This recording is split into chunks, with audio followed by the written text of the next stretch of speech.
pero la razón es una razón pues también de respeto a los espectadores que todavía no han podido llegar, porque es que resulta que tenemos una manifestación en la Gran Vía. Y claro, que una manifestación en la Gran Vía, pues todavía nos faltan 200 personas por llegar, que es donde hemos podido cortar el aforo de esta sesión. Para el Festival de Poesía es un gran honor tener la oportunidad de clausurar esta edición, como siempre, en la Alhambra, con nuestros amigos de la Alhambra que nos cuidan estupendamente, que siempre protegen, bueno, y tratan con mucho mimo nuestras actividades literarias y culturales. Y quiero pues, dar las gracias en la persona de Rocío Díaz, su directora, que siempre está tan atenta al más mínimo detalle y a esa protección de la cultura. Y qué mejor forma de preparar, de clausurar un festival como este, ¿verdad, Fátima?, que con Víctor Manuel, manteniendo una conversación con un poeta magnífico como es Martín López Vega. Víctor Manuel es la memoria sentimental de varias generaciones de españoles, pero no solamente eso, Víctor Manuel encarna los valores que nosotros desde el Festival de Poesía tratamos de reivindicar, que son los intelectuales completos, comprometidos con la cultura y con la realidad social de nuestro tiempo. Por esta razón, pues desde el equipo del festival, Daniel Rodríguez Moya y yo misma queremos darle las gracias por haber aceptado tan generosamente acompañarnos, y también a Martín, que yo sé que tiene 1000 ocupaciones, pero que cuando le pedimos que viniese a ejercer como interlocutor de Víctor Manuel, pues sobre la marcha me dijo sí. Además, qué mejor que una conversación entre dos asturianos, ¿verdad? Desde el punto de vista de la comprensión y de esa idiosincrasia propia que tenemos en cada comunidad autónoma, pues puede ser muy hermoso, además, en un lugar como este, en este atardecer magnífico alhambreño, que a Antonio Granado y a mí nos gustan mucho estos atardeceres porque alguna vez hemos coincidido y eso, pues la verdad es que es muy grato. ¿Qué mejor sitio con un intelectual de la talla de Víctor Manuel, entrevistado, hace un momento lo decía María de Leiva, la importancia del compromiso en la literatura, entrevistado por un poeta como Martín López Vega? Y sin más, ellos tienen la palabra. Gracias.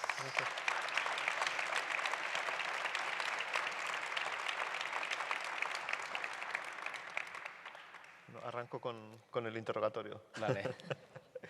Me gusta mucho que hayas utilizado la palabra intelectual, aunque me la hayas pisado, porque creo que hay intelectuales que participan en la vida pública escribiendo tochos de 200 páginas y hay intelectuales que participan en la vida pública escribiendo una canción de 3 minutos y medio. Lo que es mucho más difícil, pero además llega muchísimo más claro que ese tocho de 300 páginas, ¿no? Y yo creo que Víctor Manuel ha sido para muchos dos cosas. Por un lado, una reflexión en marcha sobre el proceso de democratización de España, ¿no?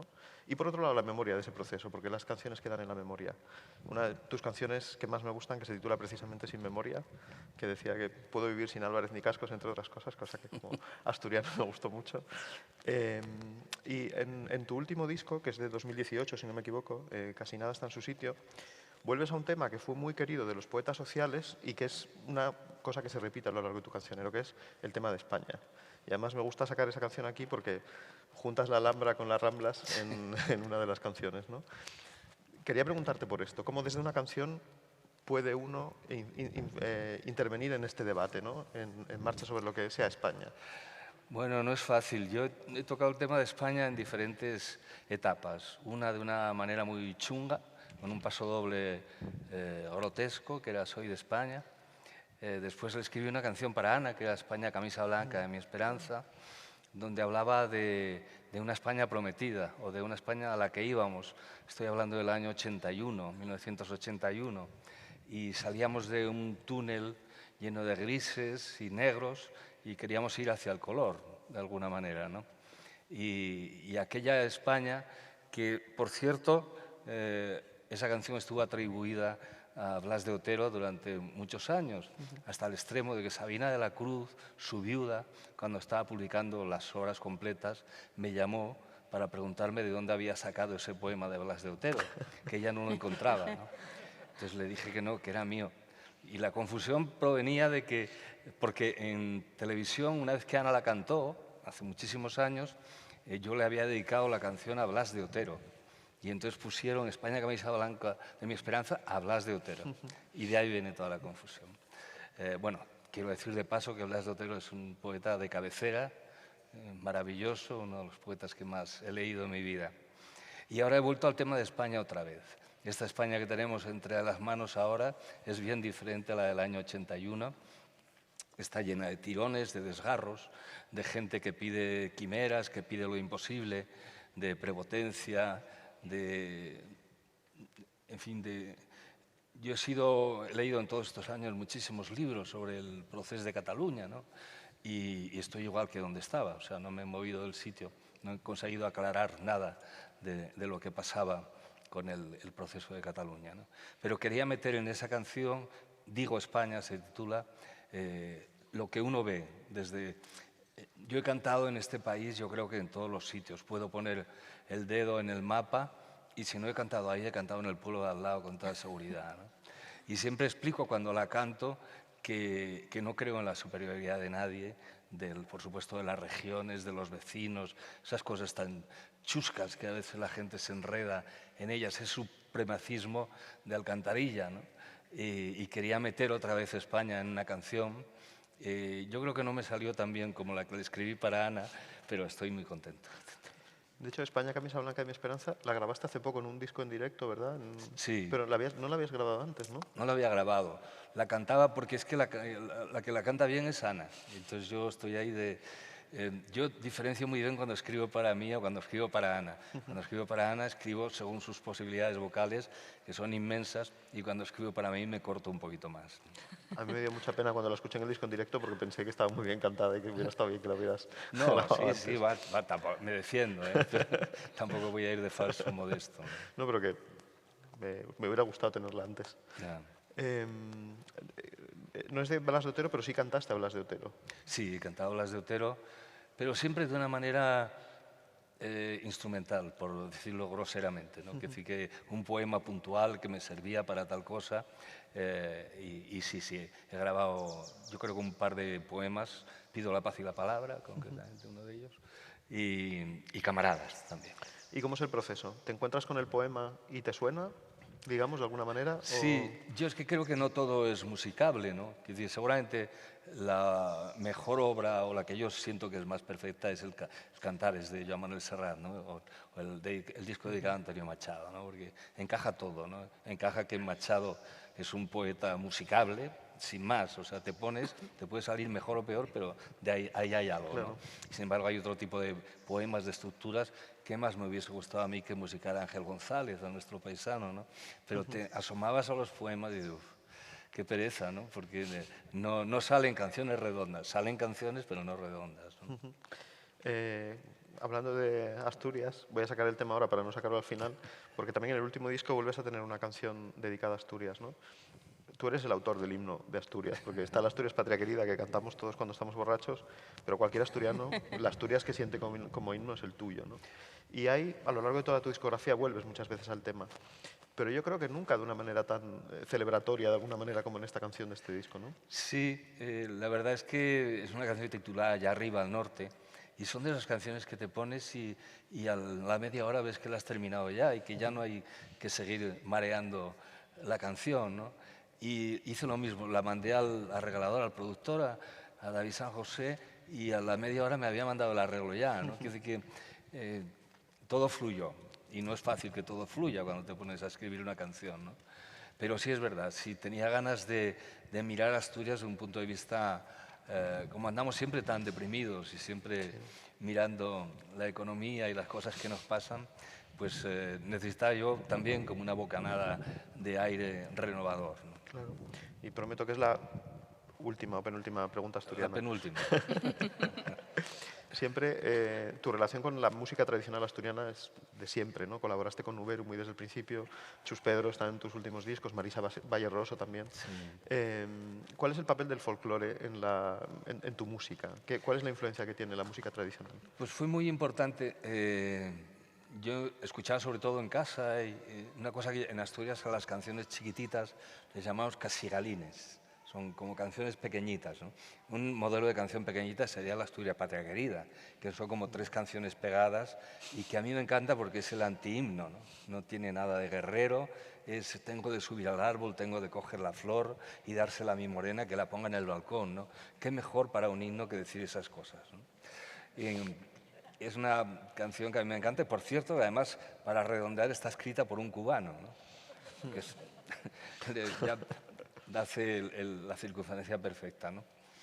Pero escuchaba mucha música asturiana y sobre todo cuando empecé a cantar escuchaba mucho al Presi, que es un cantante tradicional asturiano, ya muerto hace muchos años, un personaje muy especial, muy denostado por los puristas porque había incorporado la guitarra tradicional, la guitarra española a la música tradicional asturiana, ¿no?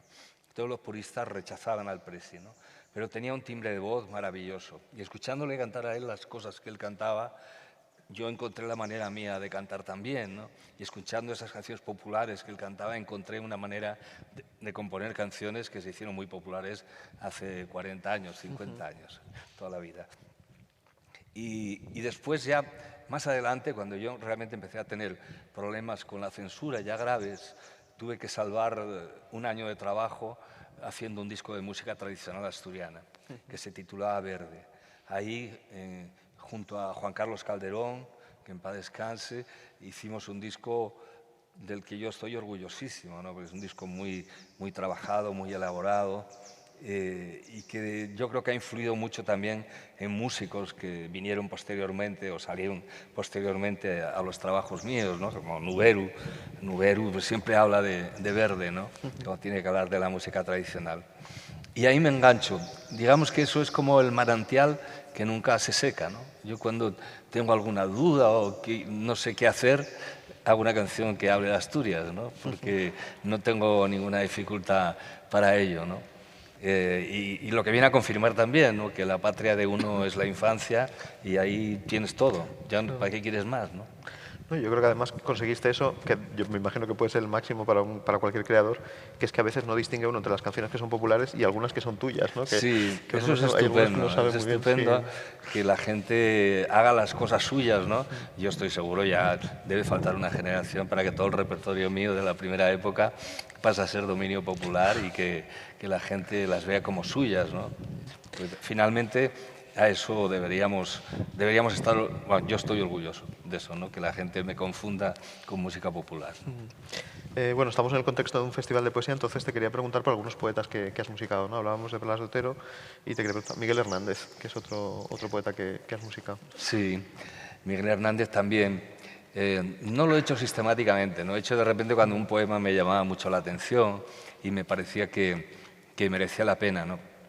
Musiqué un poema de él, pero también le hice un poema dedicado a él para un homenaje a Miguel Hernández, que nunca se pudo estrenar porque había una manifestación en Orihuela, en su pueblo, en la época de la transición, y se prohibieron la manifestación y la canción se quedó ahí en el limbo, ¿no? Y hace poco la grabé en un recopilatorio de Miguel Hernández, ¿no? Es un poeta que me encanta, o sea, a mí esos poetas que te hacen crujir los huesos, ¿no? Como Blas o como Miguel Hernández, me encantan, ¿no? Porque me parece que es sangre que te inyectas tú, o sea, es savia que te metes en las venas cuando los lees, ¿no? Otro caso es el de Pablo Neruda, que además creo que fue responsabilidad tuya el homenaje en este caso, ¿no? Sí, sí, sí. Hicimos un disco, yo creo que fue el último gran disco que se ha hecho sobre la poesía en España, en el sentido de que ya las compañías de disco estaban de capa caída, estoy hablando de 2004, y ya no se arriesgan en aventuras de ese tipo, ¿no? Porque es un poco tirar el dinero a ningún sitio, ¿no? Pero conseguir reunir a tanta gente maravillosa, de Lucho Dalla, de Italia, a gente bueno, por supuesto, los de cabecera, Serrat, Sabina, Ana, Miguel Ríos, un montón de gente. Y es un disco que estrenamos en el Fórum de las Culturas en Barcelona, ¿no? Y fue muy el trabajo, bueno, Enrique Morente, por Dios, me voy a olvidar de Enrique en Granada, que tengo un recuerdo maravilloso de él porque escribió la canción a medias con Cañizares, con Juan Manuel Cañizares, ¿no? Y entonces era dispersión sobre dispersión, ¿no? Era muy difícil amarrarlos a los dos, ¿no? Y iban cuando les parecía por el estudio, llegaban y tal. Y recuerdo cuando acabó la grabación, que me dio muchos quebraderos de cabeza, por Enrique y por Juan Manuel, me dijo, él dice, me dice mi mujer que te dé las gracias por lo bien que te has portado conmigo. Así era Enrique. Pero bueno, hizo una genialidad, como tantas cosas geniales que hizo en su vida, ¿no? Pero es un disco muy bonito y muy desconocido, por otro lado, ¿no? Pasamos un poco de... Neruda en el corazón. Sí. Neruda en el corazón. Pasamos antes un poco de puntillas, comentaste los problemas con la censura y sí me gustaría volver un poco sobre eso porque una de tus primeras canciones, El Cobarde, si no estoy mal informado, creo que ganó un festival, hicieron repetir la votación para que no ganase. Bueno, yo la verdad es que empecé a tener problemas con la censura cuando no tenía ni idea de política, que decir, no era un cantante nada politizado ni iniciado en la política, nada. O sea, era un cantante con buena voluntad y que tenía una mirada sobre las cosas, bueno, que no coincidía exactamente con el régimen en aquel momento, ¿no? Y recuerdo la primera canción que me prohibieron fue La Planta 14, ¿no? Bueno, una canción, pero además siempre prohibían las canciones por una palabra, ¿no? ¿Sí? Te decía, te mandaban un recado de censura, decían, no, si quitas Reniegan de Dios de la canción, la pasamos. Digo, pues no lo voy a quitar, no voy a quitar Reniegan de Dios. Con Asturias, por ejemplo, Asturias dice, millones de puños gritan. Si quitas eso, pasa la canción censura. Y ya, pero no voy a quitar eso, porque la canción ni es mía, el poema ni es mío siquiera, es de un señor que está enterrado hace muchos años, de Pedro García, ¿no? Pues con El Cobarde pasó una cosa, yo creía que había hecho una canción pacifista, la verdad es que era muy joven en aquella época, y la mandé a un festival de... ¿Cómo era, Víctor? Que es que yo no me acuerdo bien. El Cobarde. Esto le salió el otro día muy bien a Juanjo Tellez. Lo intentó él. A ver si a mí me sale bien. ¿Y qué quieres, que te la cante? Pues si puede ser un poquito. Un poquito. ¿Cómo es de lianta?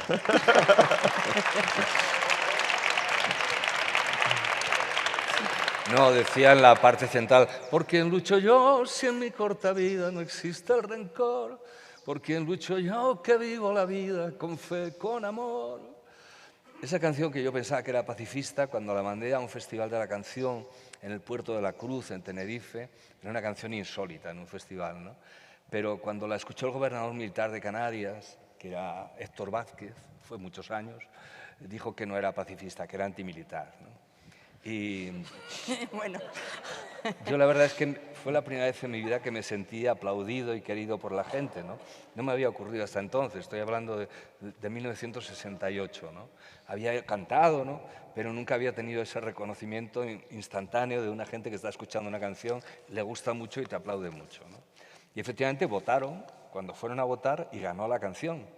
Yo toda esa peripecia la sé porque tenía dos topos dentro del jurado, un granaíno que acaba de morir, Tico Medina, y el líder de los Sabandeños, un grupo canario, ¿no? Entonces, el gobernador militar se interesó y dijo que esa canción no podía ganar, que hiciesen el favor de romper las actas y votar otra vez, ¿no? Entonces, bueno, pues rompieron las actas y votaron otra vez. Y efectivamente no ganó la canción, ¿no? Y ganó una que por lógica, bueno, pues tenía que ganar, era un festival turístico y yo lo comprendí muchos años después, pero lo comprendí, ¿no? Una canción que decía, Tenerife tiene seguro de sol, seguro de sol, seguro de sol, Tenerife tiene. Y esta canción quedó la cuarta porque las tres primeras las televisaban para la península, ¿no? Y así ya no me daban ni agua, ¿no? Pero esta canción fue provocando desgracias a quien la tocaba, ¿no? Porque yo recuerdo Pilar Miró, que era muy amiga, muy querida y muy bruta, dirigía un programa musical al mediodía en la 1, ¿no? Éramos muy jóvenes los dos, y me dice, ¿por qué no te vienes a cantarla? Yo estaba en la mili todavía. ¿Por qué no vienes a cantar? Y digo, Pilar, que te van a meter un paquete, que no la pongas y tal. Que sí, que la ponemos. Efectivamente la puso y la suspendieron un mes de empleo y sueldo, ¿no? Que cada cosa que tocaba la canción era un desastre, ¿no? Pero fue una canción que a mí me dio muchísimas alas. Una canción además escrita por una conversación que mantenía Oriana Fallaci, una periodista italiana, con un soldado en la guerra de Vietnam, ¿no? El soldado le contaba que había pasado la noche anterior dándose calor con un compañero recién muerto, que no entendía qué hacía tan lejos de casa, que por qué luchaba él, y repetía mucho, ¿por quién lucho yo? ¿Por quién lucho yo? ¿No? Y de ahí arranqué la canción y la escribí. Que además, aplaudan, aplaudan.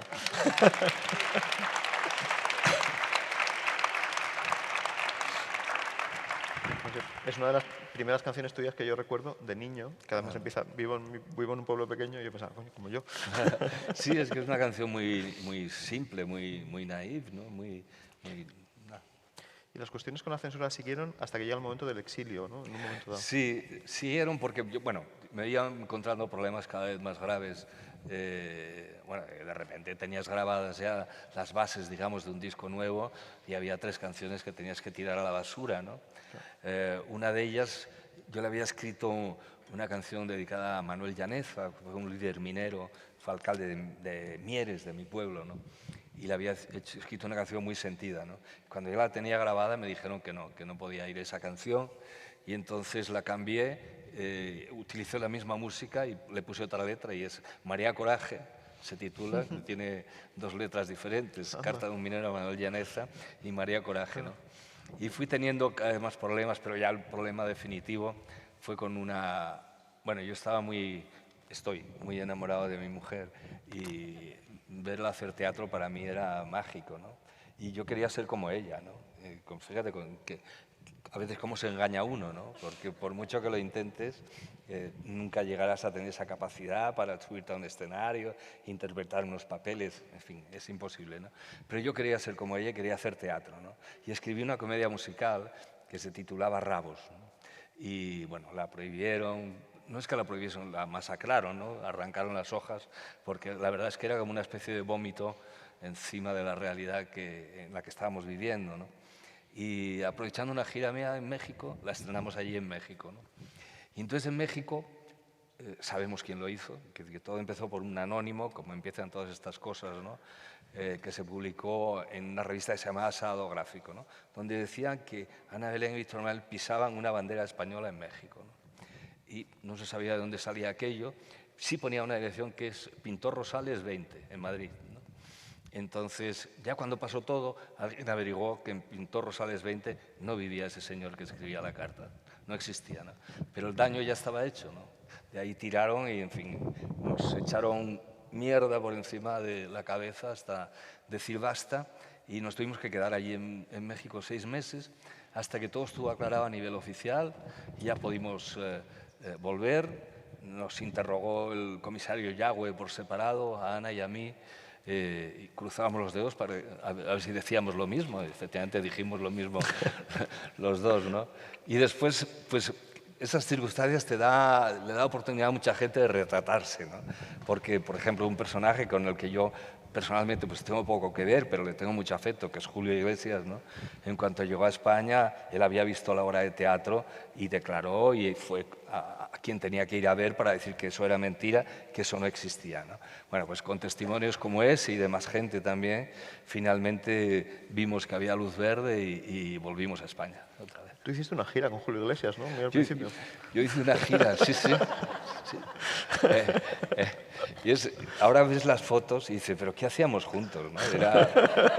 Era increíble, porque las fotos salían en una revista que se llama Mundo Joven, que había hecho el seguimiento, ¿no? Y yo estoy al lado de él y parezco su atracador. O sea, ¿no? Porque Julio, que siempre ha sido un tío muy pulcro y muy bien vestido y muy limpio y tal, tenía al lado un señor vestido con casaca militar, con unas patillas que le caían por aquí, con un pelo larguísimo y tal. Pero, bueno, nos tomamos afecto, que yo le quiero mucho y le defiendo siempre, ¿no? Pero siempre me acuerdo, íbamos en su coche, tenía un descapotable y andamos por toda Galicia en el descapotable de Julio, ¿no? Y hubo dos cosas que me impresionaron, ¿no? Cuando él me dijo que no, él anteponía la carrera a sus hijos, que a mí me llamó la atención, ¿no? Que alguien hablase así tan descarnadamente, ¿no?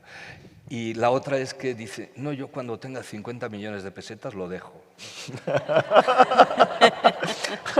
Supongo que no ha llegado. Pero me llamó mucho la atención, ¿no? Yo le dije, ¿pero por qué 50? Dice, no, con eso ya me arreglo. Tenéis otra cosa en común, ¿no? Que es que él dejó el Real Madrid por la canción y tú el caudal. Sí. Pero bueno, pero aparte de eso, quiero decir que le estamos, tanto Ana como yo, eternamente agradecidos por la defensa que hizo de nosotros. Y volviendo un pelín atrás, después de la censura, os ponen una bomba, ¿no? Bueno, sí, dos.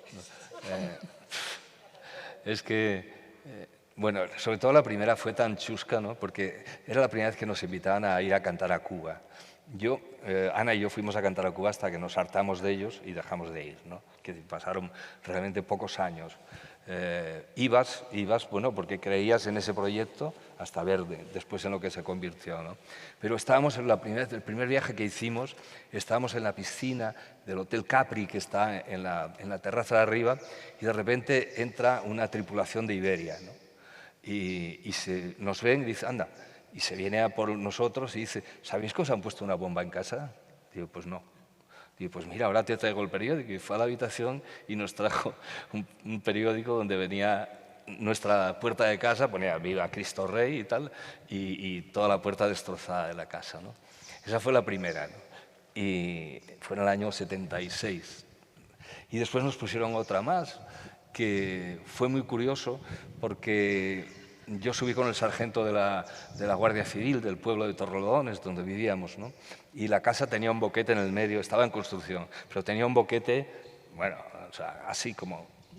Y yo le dije, pero ¿y esto? Dice, el aire, esto ha sido el aire. Y me dice, hombre, ¿y esta mecha que hay aquí en el suelo? Total, que no avanzamos de ahí nada, en fin, ni puse la denuncia ni nada, ¿no? Pero fue muy curioso, ¿no? Porque un día estábamos cantando Ana y yo en Vitoria y a la mañana siguiente compramos El País y vemos una noticia, ¿no? Han detenido a un tío de extrema derecha en la calle Cardenal Cisneros de Madrid. Había hecho lo siguiente. Estaban cerrando el paso a un coche que venía detrás, el coche de atrás le pitó un poquito para ver si se movía y tal, él se bajó, cogió una pistola y le pegó un tiro, ¿no? Bueno, tiraron del hilo, supongo que le darían sus buenas hostias y tal, y empezó a contar cosas que había hecho, ¿no? Había puesto la bomba en la conserjería del diario El País, había matado a uno de los conserjes, había puesto una bomba en Malasaña, había matado a una mujer embarazada y a su marido lo dejó para allá. Y la tercera cosa que había hecho era esta, ¿no? Pegarle un tiro a uno en la calle Cardenal Cisneros. Y la otra cosa que había hecho, que nosotros no sabíamos, es que había puesto 2 bombas en nuestra casa en Torrelodones, ¿no? Y por eso nos enteramos de quién era y por eso hemos tenido el placer de hace poco de verlo en Interview, porque está en un local paradisíaco en Brasil, tiene un bar con mojitos y eso. Y, sí, claro, vaya, ya cumplió su condena, pues ya está divirtiéndose. Bueno. Y después de todo esto viene la transición, y una cosa que ha generado mucha bibliografía últimamente es lo que llaman la cultura de la transición, ¿no? Que en resumen viene a ser, de pronto la cultura española empieza a pasar que las novelas pasan en Lisboa, las canciones solo son canciones de amor, y hay como un cierto apagón intelectual de alguna manera, ¿no? Que no es del todo cierto, porque hay mucha gente que se resiste a ello, y tú entre ellos, ¿no? De hecho, incluso hasta ahora, pienso en otro de los discos recientes como El perro del garaje, ¿no? Que hay muchísimas canciones que son, casi eres un cantante columnista, ¿no? Porque hay, desde el Prestige a la guerra de Irak, hay canciones sobre todos estos temas.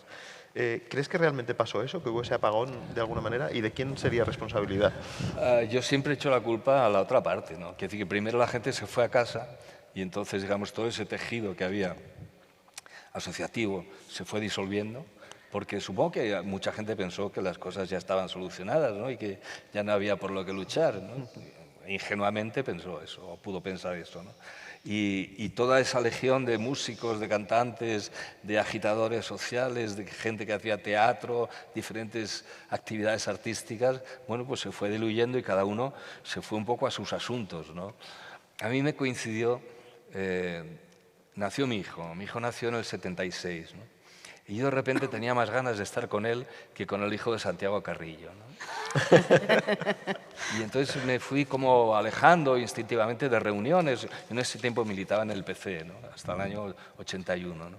Y me fui alejando, pero no por comodidad siquiera, ¿no? Sino porque quería estar con el chaval y verlo crecer. Y en vez de hacer 5 horas semanales de reuniones, pues tener 5 horas con él en casa o en el parque o donde fuese, ¿no? Pero eso también lo transfiero a mucha gente también, ¿no? Que de repente, bueno, buscó otro acomodo socialmente y desde luego en la música cada uno tuvo que buscársela como podía, ¿no? Hubo gente con más fortuna que le fue bien y otra gente pues que directamente desapareció, ¿no? Pero tú nunca lo dejaste, ¿no? Porque pienso en una de tus canciones icónicas, que es Soy un corazón tendido al sol, que es del 79, me parece, Sí. ¿no? Bueno, es una canción de amor, pero hay un retrato moral también muy claro en su letra, ¿no? Sí, no, y además, por ejemplo, en esa canción, que yo creo que habíamos votado 2 veces, en el 79, y ya hay desesperanza en el voto, ¿no? Que decir, yo soy un escéptico siempre. Bueno, hay que ser muy escéptico y vitalmente potente para militar en el PC y pensar que tienes futuro, ¿no? Que yo la verdad es que nunca lo pensé, ni que podía ser un partido de gobierno, ni nada de eso. O sea, era, coño, porque nos parecía que ahí había una manera de trabajar que a nosotros nos gustaba en nuestro sector, ¿no? Y que coincidías con mucha gente. Yo, la mejor gente que he conocido en mi vida, y más abnegada y más entregada, está en el Partido Comunista. Y la peor también, al mismo tiempo, ¿no? Que todo lo malo, lo dañino, lo que detesto socialmente también estaba en el PC, ¿no? Era un reflejo perfecto de la sociedad, ¿no? Pero ahí ya había una canción que era Canción de la Esperanza, que decía que no cese la esperanza acorralada, con un voto no cambiamos casi nada. Que no cese la esperanza acorralada, muerto el perro, no se fue con él la rabia, ¿no? Y no hacía nada que habíamos enterrado a aquel señor, ¿no? Pero...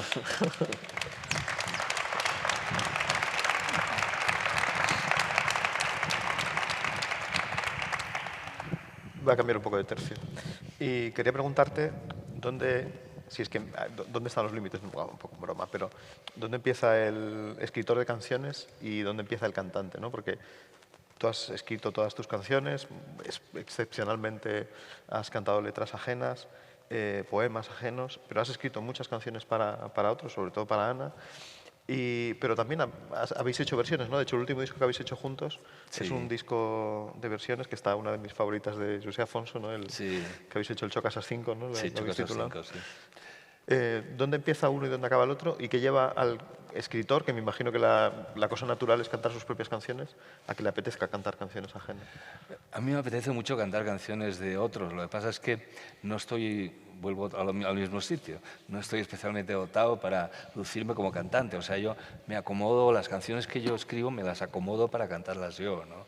Entonces, no quiero decir que esté cómodo siempre. A veces estiro un poquito los límites para forzarme yo también y hacer cosas que no haya hecho antes, ¿no?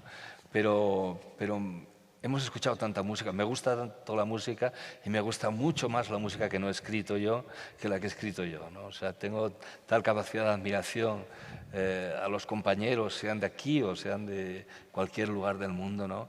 Que se me cae la baba, ¿no? Yo me pongo a escuchar a Chico Buarque, digo, pero ¿por qué no habré nacido yo Chico Buarque, tío? O me pongo a escuchar a Stevie Wonder y, dice, me muero de gusto, ¿no? Esa admiración y espero no perderla nunca, nunca, porque finalmente es también lo que te da alas para tratar de llegar aunque sea a rascar un poquitín el nivel ese, ¿no? Bueno, yo discrepo en lo de la voz, porque creo que Bueno, hay pocas voces tan muchas reconocibles como la ahora que no me oyes, tan reconocibles como la tuya. Ya. Y luego una cosa que también me gusta mucho y me llama mucho la atención es que frente al cantante, al autor comprometido siempre, pero nunca has perdido de vista el lado lúdico, digamos, de la música, ¿no? Y todos estos discos en compañía que habéis grabado, tanto el Mucho más que dos, o Sí. El gusto es nuestro, o ese disco que a mí me maravilla, que es el que tienes con Pablo Milanés, Sí. ¿no? Como que siempre has potenciado también eso, ¿no? Como a ver, que esto también es para divertirse, ¿no? Sí, es que da mucho gusto juntarse con gente que quieres y que admiras, ¿no? Yo el último disco grande así que he hecho, que fue 50 años, no es nada, ¿no? Había 18 cantantes diferentes, desde Miguel Poveda a Miguel Ríos o a Rosalén, ¿no? Y me gusta tanto verlos. Y bueno, ya que canten una canción mía, bueno, estoy encantado, encantado, encantado. Y me ha gustado mucho siempre hacer ese trabajo. Hicimos Mucho más que dos, que fue un disco en ese sentido pionero, en el sentido de que fue un éxito muy grande, ¿no? O El gusto es nuestro, que acaban de editar hoy. Sí, yo lo he visto se ha editado en tu Facebook. en vinilo, en vinilo el disco de aquella gira que hicimos hace 25 años ya, ¿no? Y que pues nos vamos a recordar siempre, no digo contárselo a los nietos porque sería demasiada batallita, ¿no? Pero sí recordar con placer, ¿no? Cómo puedes subirte a un escenario con amigos y bajarte y seguir siendo amigos, ¿no? ¿Y cómo es ese proceso de cantar una canción tuya con otro? Porque, por ejemplo, mencionaba antes Hoy un corazón tendido al sol, que ahí cantas con Estopa en ese disco, ¿verdad? Sí. Y en un punto, claro, ellos cantan a su manera el estribillo. Y tú te vas un poco hacia la forma en que ellos la cantan. Claro, claro, bueno, yo creo que es la obligación, o sea, meterte en el terreno de ellos, ¿no? Si ellos la quieren llevar por ahí, ¿no? Cuando hicimos la gira de En blanco y negro con Pablo Milanés, yo me quedaba boquiabierto de lo bien que cantaba ese señor negro que tenía ahí al lado, ¿no? Pero ¿qué es esta mula? ¿Cómo se puede cantar tan bien, no? Y es un placer. Él la canta en vuestro disco precisamente, ¿no? O sea, la canta Pablo Milanés. Claro, sí, sí, la canta y yo a Pablito le produje Querido Pablo también, donde le junté con eso, con Chico Buarque, con Aute, con Nana, con Mercedes Sosa, con un montón de gente, ¿no? Y por volver, parece que voy haciendo como espirales, pero bueno, voy recogiendo temas. A ver, tu etapa en el PC, tu distanciamiento del PC, pero a la vez que va sucediendo el distanciamiento, llega el tema de la entrada en la OTAN y tanto Ana como tú hacéis una campaña muy fuerte en contra, ¿no? Sí, la verdad es que participamos desde el principio, ¿no? Desde el principio que nos engañaron como a cochinos, a toda la gente que cantamos allí esa mañana. Yo recuerdo, fue en la ciudad universitaria, con aquel eslogan que había encontrado el Partido Socialista, que era una manera de torearnos, que era OTAN de entrada, no. Y no supimos leer ninguno de nosotros, y fíjate que había gente ilustrada ahí y ninguno entendió exactamente qué querían decir, ¿no? Lo entendimos meses más tarde o años más tarde, ¿no? Cuando ellos hicieron campaña claramente a favor de la entrada en la OTAN y Fraga se abstuvo, por poner un ejemplo, ¿no? La verdad es que yo recuerdo de aquella peripecia 2 reuniones. Una no estuve yo, una vez recibió Felipe a toda la gente que estaba en contra de la entrada en la OTAN, allí en Moncloa, ¿no? Y la siguiente, Pilar Miró, que aparece de nuevo en la conversación, organizó una cena en mi casa, en nuestra casa, en la casa de Ana y mía, y trajo a Felipe y a Carmen, ¿no? Y yo recuerdo de esa reunión solo me quedó clara una cosa, que Felipe decía que en la izquierda había 4 millones de votos y el que fuese listo y se espabilase los llevaba. A la izquierda del PSOE, decía. A la izquierda del PSOE hay 3 y 4 millones de votos, el que los pille son para él, ¿no? Pues que después eso nadie lo ha aprovechado correctamente, ¿no? Y ahí él ya se había celebrado el referéndum de la OTAN, ¿no? y habían ganado, claramente, ¿no? Y nada, pues un abrazo de paz y como ves, estoy en todas las cosas. Trato de pringarme lo menos posible, ¿no? Pero Cualquiera lo diría. yo soy como Luis García Montero, ¿no? Que al final te lían, te lían hasta de candidato. Tus canciones no solo son la memoria de la transición, sino que porque a través de tu memoria personal van un poco más atrás, ¿no? Y quería preguntarte también por todos esos personajes de tu historia personal que pueblan algunas de tus canciones más icónicas, ¿no? Pienso en El abuelo Vítor, o bueno, titulas uno de tus discos El hijo del ferroviario también, ¿no? Pero nunca es solo un recuerdo personal, ¿no? O sea, siempre en tus canciones, no sé si, me imagino que sí, es algo intencionado o es algo natural, porque está en toda tu obra, el cómo se convierten en mucho más que recuerdos personales, ¿no? De pronto son figuras icónicas de la historia de España también, ¿no? Sí, eso me ocurrió, fíjate, cuando yo escribí El abuelo Vítor, yo recuerdo había hecho un bloque de canciones, La romería, El abuelo Vítor, Planta 14, como 14 canciones, 15, y esa canción yo pensaba que era tan personal que eso no podía interesarle a nadie, ¿no? Y un día vino a casa un amigo mío y se la canté y se puso a llorar, ¿no? Y ahí entendí yo algo que no había entendido hasta entonces, ¿no? Que hay canciones que van más allá de donde tú piensas que pueden estar, ¿no? Le pregunté que por qué lloraba, dice, porque yo también tengo abuelo, ¿no? No era minero ni nada, tenía abuelo, ¿no? Perdona, Víctor, yo creo que es que Martín no se acuerda muy bien cómo era esa canción. El abuelo fue picador allá en la mina y sacando negro carbón quemó su vida. El abuelo era un personaje tan especial que se murió sin decirme si había escuchado la canción. La había escuchado seguro.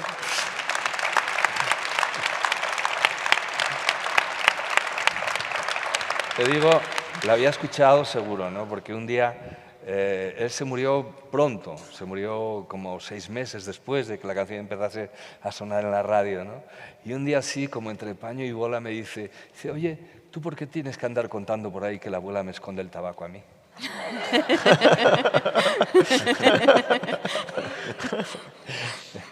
Era un hombre, era tan guapo mi abuelo, un tío increíble, ¿no? Mi madre siempre decía que se había dejado morir. Dice, no, hace 2 semanas dejó de comer y a los 15 días estaba muerto, ¿no? Había trabajado desde los 9 años en la mina hasta los 42, porque entonces la gente pobre trabajaba desde muy joven, ¿no? Y además en la mina hay una tradición, que es cuando alguien de tu familia se lesiona en la mina y su padre le habían tenido que cortar una pierna, el que ocupa el puesto es el siguiente que viene en el escalafón, y el siguiente le tocó al abuelo Vítor, que tenía 9 años. Tenía entonces unos trabajos muy especiales que se llamaba guaje. El guaje trabaja al lado del picador, el picador va picando y el carbón que saca el guaje se encarga de echarlo para abajo a la rampla para que vaya a las vagonetas y para que lo recoja otra gente, ¿no? Y bueno, tengo una historia, voy a hacerla corta, pero es una historia. El abuelo Vítor tenía un hermano que se llamaba José y le llamaban Che. Y Che era un poco mayor que mi abuelo y el picador para el que trabajaba mi abuelo le pegaba todo el tiempo, ¿no? Porque haría las cosas mal o porque era un crío, pero le pegaba patadas, le pegaba golpes y tal. Y su hermano Che le dijo al picador, dice, no le pegues más a mi hermano que te mato. Bueno, la siguiente vez que le pegó, efectivamente, lo esperó a la salida de la bocamina y le rajó de arriba abajo con una navaja, ¿no? Entonces ya en el lecho de muerte, allí en la misma enfermería de la mina, este hombre rajado de arriba abajo decía, tenía razón, yo portéme muy mal con Vítor, con Vitorín, y nada, matóme, pero ya está, ya, no tiene ninguna culpa. Pero el que la había rajado subió a casa, miró qué dinero tenía y se marchó para el puerto de Gijón, al Musel. Y el primer barco que salió del Musel se subió y se fue a Nueva York. No sabía leer ni escribir. Esta es la historia de Che. Che, después supimos, hablando con el abuelo Vítor ya más adelante y con el otro hermano, con Gil y tal, ellos sabían que se habían enrolado en una banda que ellos dicen que era la de Al Capone, ¿no? Lo cierto es que le hirieron 3 veces en las piernas y la tercera vez ya lo expulsaron de Estados Unidos y llegó a España en 1934. Y como no tenía misión mejor en la vida, se hizo instructor de ametralladoras en la Guerra Civil, en Asturias, ¿no? Y acabó la guerra y se camufló entre el paisaje y murió todavía en Teberga, ya de mayor. Al final tuvieron que cortarle las 2 piernas porque se le gangrenaron, ¿no? Y ya sin piernas ni nada, en una silla de ruedas, hizo 2 gemelas y poco después ya se murió, ¿no? Esa es la historia de Che, que yo he intentado meter en un libro y no me sale. Y además cuando he hablado con alguien de la profesión, con algún escritor de novelas, dice, eso es imposible, ni lo intentes, ¿no? Pero siempre lo tengo ahí, ¿no? Y incluso escribí una canción, pero tampoco me salió y nunca la edité, ¿no?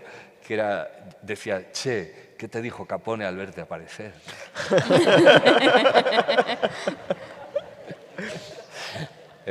Es una historia increíble, cuando la cuento la gente se queda así con la boca abierta, ¿no? Y siempre que le preguntaba a mi abuelo o al tío abuelo Gil, decía, pero Che, ¿qué hacía? Dice, era muy libre, él era muy libre. A estas alturas, un concierto tuyo es una colección de himnos, ¿no? No digo ya en Asturias, que aparte de Asturias, el Cuélebre, sí, la Romería, bueno, en fin, hay muchísimas canciones que son himnos, pero no solo en Asturias, ¿no? La Planta 14, en fin. Pero lo del himno del Sporting, ¿cómo fue? Ah, qué bueno, ¿eh? Fíjate, por no hacer caso a los mayores, porque se lo comenté a Serrat, dice, no lo hagas, te van a poner verde. Y efectivamente la gente, claro, era el antihimno, ¿no? Porque es que la primera línea decía, no vale ganar de cualquier manera. Eso, díselo tú a un hooligan del Granada, si vale o no vale ganar de cualquier manera. Claro que vale ganar. Y era una canción como de andar por casa, ¿no? Decía que si yo fuese joven podía jugar hasta con madreñes, ¿no? En un campo embarrado, ¿no? Y efectivamente, toda la gente, digamos, tradicional del Sporting, dice, ¿y por qué se mete en esto? Pero, ¿qué sabrá de fútbol? Y les gusta un himno que tiene toda la vida el Gijón, que es el tradicional y tal, que la verdad es tan feo como todos los himnos, ¿no? Como el Ala Madrid y como el Atlético de Madrid, o sea, son todos himnos apestosos, ¿no? Y este era, digamos, el antihimno de alguna manera, ¿no? Y efectivamente me dio más disgustos que alegrías, ¿no? Era el centenario de mi equipín, claro. Y bueno, nada, por hacer una gracia. Mucho antes, ¿tú empezaste como cantante de orquesta? Yo sí, empecé cantando en concursos locales allí en Mieres y a los pocos días vinieron a buscarme una orquesta de Turón, que es un pueblo muy chiquitín que hay al lado de Mieres, la Orquesta Bossa Nova, que era una orquesta muy particular porque era un saxo, una batería y un acordeón. Íbamos por los pueblos, tocábamos en Villallana, en Pola de Lena, y recuerdo perfectamente lo que me pagaban 200 pesetas cada día que tocábamos, que solían ser los fines de semana, y la primera vez que me pagaron 200 pesetas me fui yo a mi madre y dije, mira, toma mamá, le di las 200 pesetas, y dice, pero hombre, guárdales para ti, ya tendrás algo que comprar. No me las quiso recibir. Y aparte, también participaste o colaboraste en algunos concursos de televisión de la época de canción, ¿no? No intenté, pero es que yo no cantaba nada bien. No, pero perdona que insista en lo mismo, ¿eh? No. Una cosa es tener estilo y que te reconozcan cuando cantas, ¿no? Pero ya cuando eres más impersonal y cantas, digamos, las canciones que puede cantar cualquiera, ahí se nota más que no eres buen cantante, porque hay gente que canta mejor las canciones, ¿no? Entonces, efectivamente, intenté ir a Salto a la Fama, a concursos que había en la época, pero no me admitieron en ninguno, no gané nunca ningún concurso ni nada, afortunadamente. Por cierto, una acotación. En la tienda de la Alhambra, por si alguien quiere, tiene tanto discos de Víctor Manuel como el último poemario excelente que yo recomiendo de Martín López Vega, por si a alguien le apetece, luego le pedimos, ya que estamos abusando de él, si quieren... Pero no están obligados, ¿no? No, obligados no, es decir, son granadinos, ¿cómo van a estar obligados a Granada? ¿Cómo vamos de tiempo, por cierto? Porque yo estoy aquí encantado. Pues 10 minutillos. 10 minutillos, ¿no? bueno. Para que tú puedas preguntar lo que quieras tranquilamente. Tú eres el poeta, yo solamente estoy presentando. Bueno, y dando un poco, chinchando un poco. Yo puedo estar aquí hasta las 3 de la mañana, así que... En esta maravilla. siempre de alguna manera también la gente escoge las canciones con las que se queda Sí. del repertorio, ¿no? ¿Qué canciones tú crees que la gente ha dejado atrás de tu repertorio? Pues el 90% de las canciones. Por otro lado, yo siempre explico que los cantantes escribimos canciones de más. O sea, que yo con que hubiese escrito 50, nada más, en vez de 500, ya estaba perfectamente arreglado, ¿no? Digamos, canciones que yo creo que están bien, ¿no? Pero de todas maneras siempre en los discos hay auténticos naufragios, ¿no? Hay una de repente que despega del resto y las demás que no le interesa o parecen no interesarle a nadie, ¿no? Y siempre ves las injusticias, ¿no? Porque hay cosas que tú ves que están bien y dices, pero ¿por qué no les habrá gustado esta canción en vez de esta otra? No quiero decir que las que hayan tenido éxito no están bien, yo creo que sí, se pueden defender, ¿no? Pero hay canciones mejores en todos los discos, ¿no? Y siempre te queda una frustración con esa historia, ¿no? Yo voy disco por disco y veo, joder, mira esta, mira esta, mira esta, y nada, no le interesa a nadie.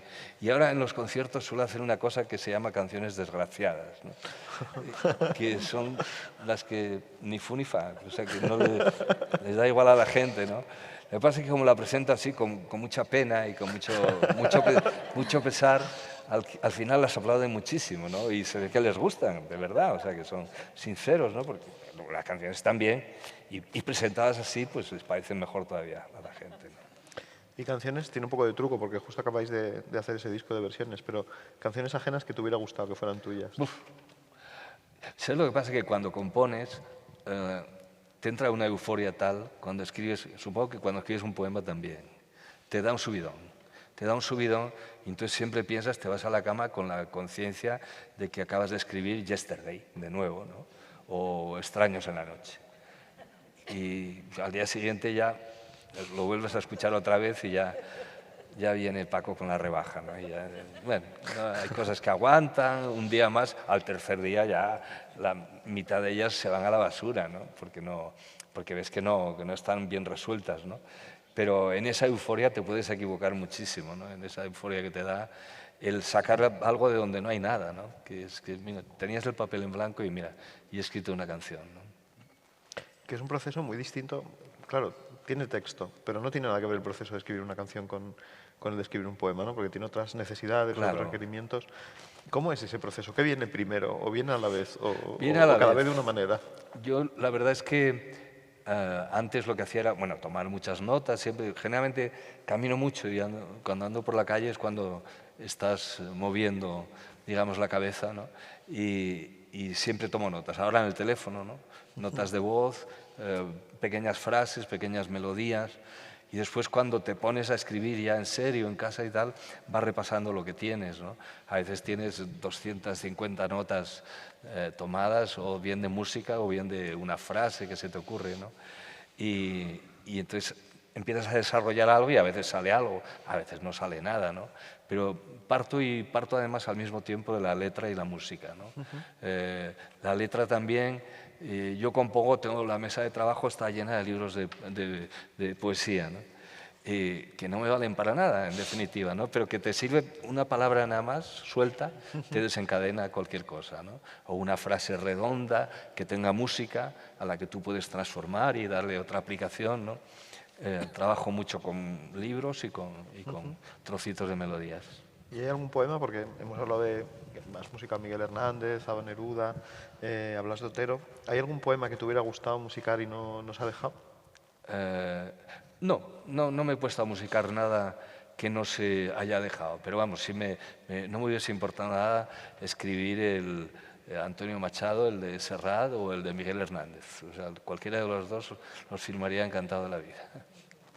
¿Y qué viene? ¿Qué será lo próximo de Víctor Manuel? Pues mira, lo próximo, estoy ahora dándole vueltas. Estamos en este periodo todos tan raro, ¿no? Yo había dicho que no iba a volver a cantar hasta que no se pudiese uno quitar la mascarilla. Mentira, o sea, no he podido aguantar más y hace ya como 6 meses empecé a tocar y he disfrutado tanto. Yo no sabía que tenía tantas ganas de cantar, ¿no? Y he hecho una gira muy cómoda, muy bonita, por toda España y lo he disfrutado mucho. Y al mismo tiempo pensando qué pasa a partir de ahora, ¿no?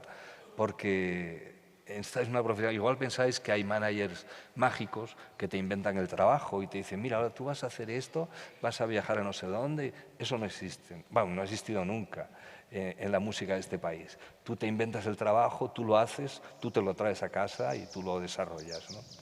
Y ahora estoy, pues mira, estoy por un lado retomando un disco sinfónico que hice en el año 98, que era Vivir para cantarlo, el primero, con la Orquesta Sinfónica de Asturias. Y de repente han confluido una serie de energías que dice, pero ¿cómo no vas a volver a cantar todo eso, no? Y efectivamente, estamos trabajando ya en ello, renovando una parte de ese repertorio, metiendo canciones nuevas y espero, bueno, hacer una mini gira, porque eso da para una mini gira el año que viene. Pero también quiero cantar con Ana, ¿no? Yo creo que nos quedan pocos discos ya juntos y pocas actuaciones ya juntos, ¿no? No por un problema físico, ¿no? Habrá un momento en que tengas que ir con bastón y entonces salir a un escenario con bastón no... Te has hecho un chaval. No parece prudente, ¿no? No, estoy bien físicamente y tal, ¿no? Pero bueno, tienes que pensar en que tienes mucho menos hacia adelante que hacia atrás, ¿no? Y tengo ganas de hacer algo con ella. Parece que estamos cantando siempre juntos, ¿no? Pero no, o sea, cantamos juntos muy de tarde en tarde, ¿no? La última gira que hicimos juntos fue en el 2014, que hace muchísimo tiempo ya, 7 años, y lo que pasa es que como la gente siempre nos asocia, se produce incluso una simbiosis, ¿no? Que cuando vas a un sitio parece que van los dos, ¿no? Aunque vaya uno solo, ¿no? Entonces, es muy curioso, sí, ¿no? Porque dan por descontado que tú estás o has ido al baño o estás por ahí en algún sitio escondido, ¿no? Hasta el punto de, ayer estaba contando la historia, hace años, ya un montón de años, atravesando un parque en Madrid, el Parque Berlín, cerca de casa, de repente iba yo caminando, venían unas chicas del colegio con sus carpetitas y tal, ¿no? Y una de ellas levantó la vista y dice, anda, Ana Belén.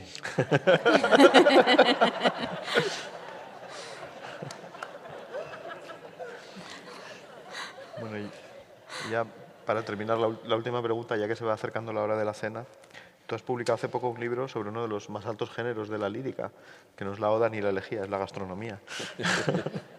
Que se llama El gusto es mío, ¿verdad? Sí. En el que un poco memorias, un poco recetario personal, sí. ¿no? Cuéntanos algo Es un poco este la libro. experiencia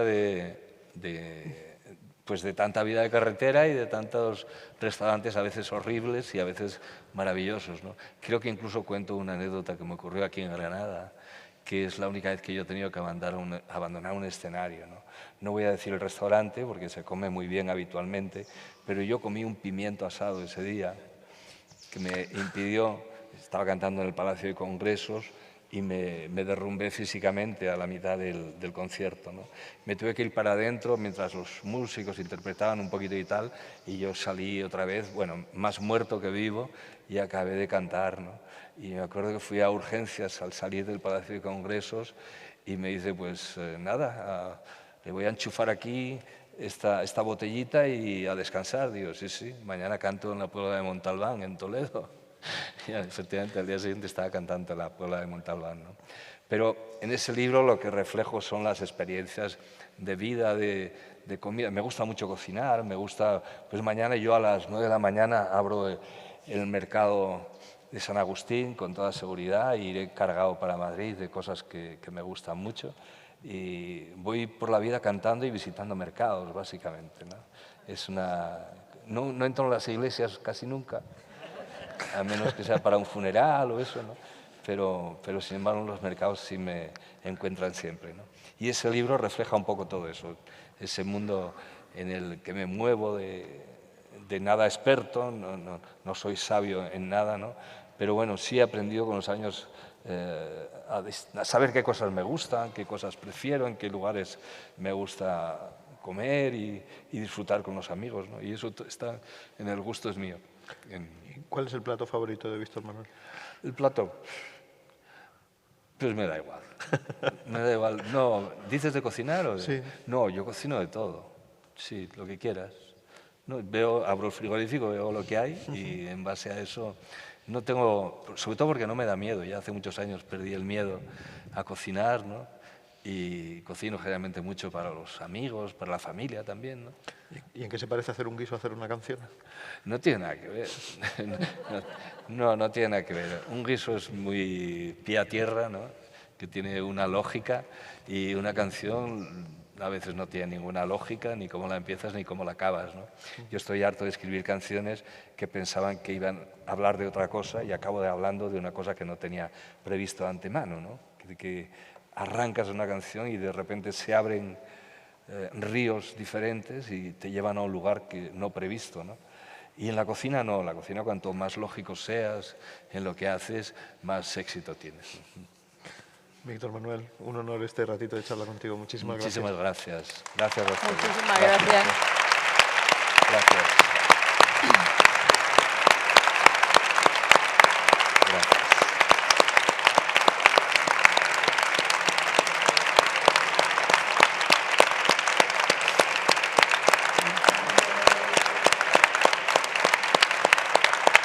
Gracias.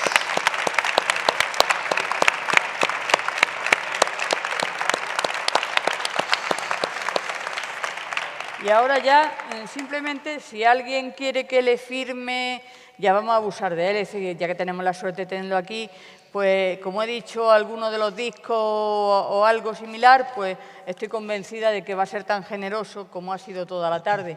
Qué gran placer para el festival, una clausura contigo. Muchísimas gracias. Y con Martín, esta conversación estupenda. Gracias.